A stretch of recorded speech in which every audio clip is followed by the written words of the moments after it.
Bandar Kota Tinggi Johor dilaporkan lumpuh apabila kebanyakan jalan utama ditenggelami air sejak malam semalam. Situasi itu berlaku berikutan keadaan banjir semakin buruk susulan fenomena air pasang penuh. Setakat jam 6 petang tadi, mangsa banjir membabitkan 6 daerah terjejas di negeri itu mencecah 7,153 mangsa, menyaksikan 50 pusat pemindahan sementara PPS dibuka. Tinjauan mendapati pusat bandar Kota Tinggi dinaiki air lebih 1 meter. Walaupun keadaan cuaca cerah dengan kehadiran matahari sejak pagi tadi, namun awan mendung di beberapa lokasi dengan sebahagian hujan renyai.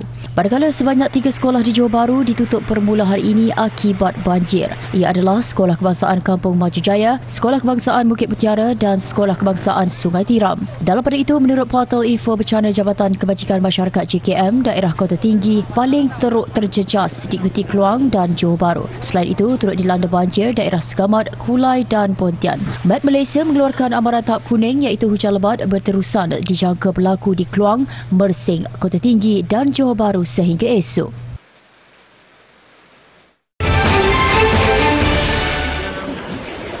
Di Pahang, seramai 29 calon peperiksaan SPM dari 3 daerah terjejas banjir yang terkandas dibawa ke sekolah masing-masing untuk menjalani ujian bertutur bahasa Melayu yang bermula hari ini.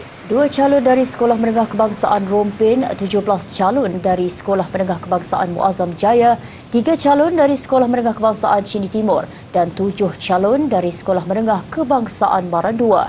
Calon terkandas ekoran terputus hubungan disebabkan laluan ke sekolah dinaiki air. Jumlah terkini mangsa banjir di Pahang meningkat kepada 1,391 orang daripada 383 keluarga. Daerah terjejas adalah Rompin, Pekan dan Marat.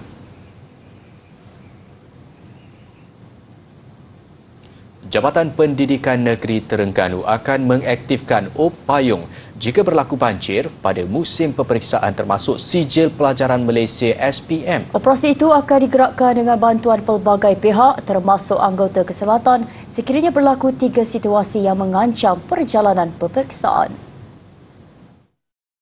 Timbalan Pengarah Bahagian Sektor Pengurusan Sekolah Terengganu, Azman Othman berkata, jika banjir hanya membabitkan pusat peperiksaan, ia akan ditukar ke dewan atau bilik lain yang tidak terbabit dalam banjir.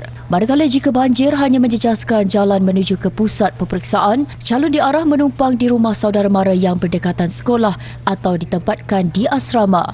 Seterusnya, situasi ketiga yang paling kritikal iaitu apabila pusat peperiksaan, jalan menuju ke pusat peperiksaan dan persekitarannya dilanda banjir. Pusat peperiksaan asal akan dipindahkan ke sekolah lain dalam daerah sama yang dikenal pasti tidak akan terlibat banjir. Di Terengganu, seramai 18,492 calon akan mengambil peperiksaan SPM dengan ujian bertutur bahasa Melayu bermula hari ini hingga Khamis.